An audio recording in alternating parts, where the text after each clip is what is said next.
It makes it pretty clear what the season needs to be about, the offseason needs to be about all year long is we need to go out there and get pitching and surround these three players in particular with the subsequent pieces you need to win. Welcome into another Dbacks Trending Podcast. It's your mayor, PHNX, occasionally known as Derek Montilla. Got our guy Damon Dog here, and we are reacting to the news that the Diamondbacks have swept their Silver Slugger Awards. Corbin Carroll, Geraldo Perdomo, Light It Up, and Ketel Marte have all won Silver Sluggers for 2025, and we just wanted to give our thoughts on that. Obviously, the most important thing here is that this man and I don't have to riot now that this has happened, because if Geraldo Perdomo did not win his first Silver Slugger there, it was going to be a hard time dealing with this guy in a non-violent way. I don't know. Yeah, it's a good way of putting it, Derek. I definitely wouldn't have been able to continue on this podcast not at all. But we've discussed it, a lot on this pod. Like, I think that Ketel Marte's Silver Slugger was very much a given. Yeah, there's essentially no chance that you could give it to a different second baseman in an Ozzie Albies heist-like way this time around. But I think Corbin Carroll felt very likely to win one. And then Geraldo Perdomo, while on paper easily was the best shortstop candidate for the Silver Slugger, felt like, I think from Diamondbacks fans' perspective, at least mine, that was one that potentially we could get screwed over on. Yeah, for sure. That was one where the bigger market names and teams in Trey Turner and Francisco Lindor could sweep in, grab that award from Geraldo Perdomo, who is rightfully the deserving winner, and that we as Diamondbacks fans would then have to, of course, subsequently riot at the MLB offices. In the streets, riot, pitchforks and torches. It's the second consecutive Silver Slugger Award for Ketel Marte, who once again had himself a great season. And like you said, it's hard to imagine anybody else at second base winning that. But more importantly, it's the first Silver Slugger for both Corbin Carroll and Geraldo Perdomo. And we've thrown the stats up there. We've compared Lindor and Geraldo Perdomo and Trey Turner. Like, Perdomo led in most offensive statistical categories, and also him and Corbin both had historical seasons, right? I mean, they've done things for this franchise that no player has ever done, and I felt like it would have been robbery for them to not win these awards. However, we wouldn't be surprised. We wouldn't be surprised because, quite frankly, the Diamondbacks don't get recognized like this. No, they don't often, but it feels good in this circumstance because these guys all rightfully so won these awards. And 100%.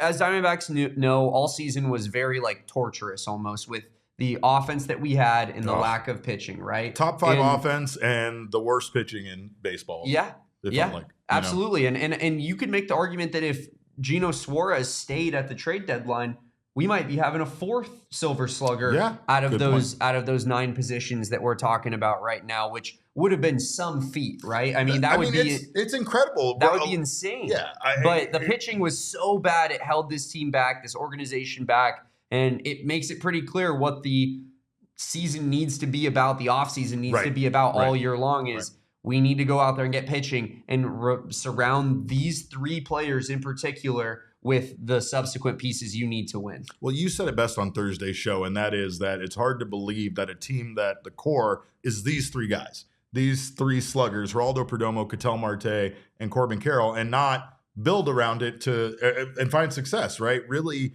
it's the reason why Mike Hazen has talked about the biggest priority this offseason being pitching, because these guys did an outstanding job last year. And when you look at that like Talking Baseball or MLB.com graphic where it shows the Silver Slugger winners, the Diamondbacks dominate that graphic, right? You have quite a few Mets on there, I think 2 Mets, but 3 Diamondbacks. And with this team finishing the season the way they did and the way that everything went last year, I mean, it's almost surprising to look at that image and see 3 Diamondbacks honored with this award.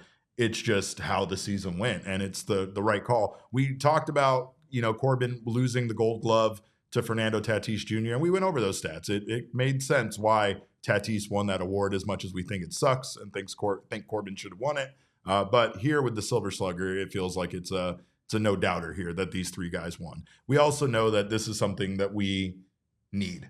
I know this is being dramatic, but we needed a win so bad, and I feel like this is just something that could really be remembered about how good this team was, and could be something, once again, that reminds Mike Hazen in the front office of how good these three guys are and how now is the time to continue to build around them and make this team competitive. Yeah, how good this offense was. Yeah, the offense. Right. The offense was incredibly fun, and I do think that we'll look back fondly on at least this season being semi-fun. I know that it sucks losing late leads, but like it's better than not scoring at all. Well, yeah.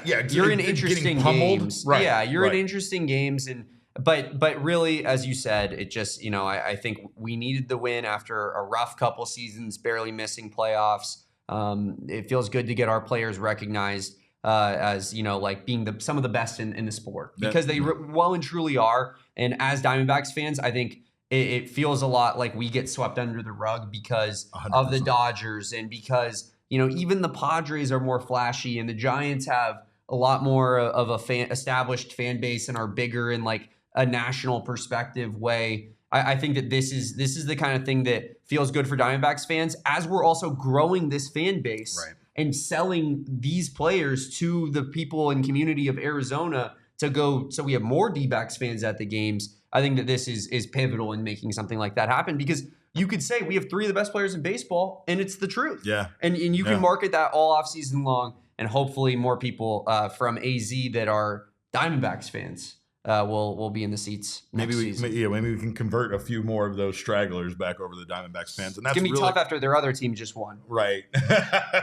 Well, that's really well said. But I will say this also in regards to that, like these three guys deserve this, and it is one of the only awards where it's not votes, it's not fan votes, it's not like this is just statistically driven. And quite frankly, when you looked at the season that Marte, Carroll, and Geraldo Perdomo had, all three of them deserve to win this award, and that's why we're sitting here talking about them winning these awards, is because you can't really screw them out of it. I mean, there are some things where, again, like what we've looked at some of the finalists, right, where their statistical categories kind of are all over the place. One guy leads in one guy leads in another.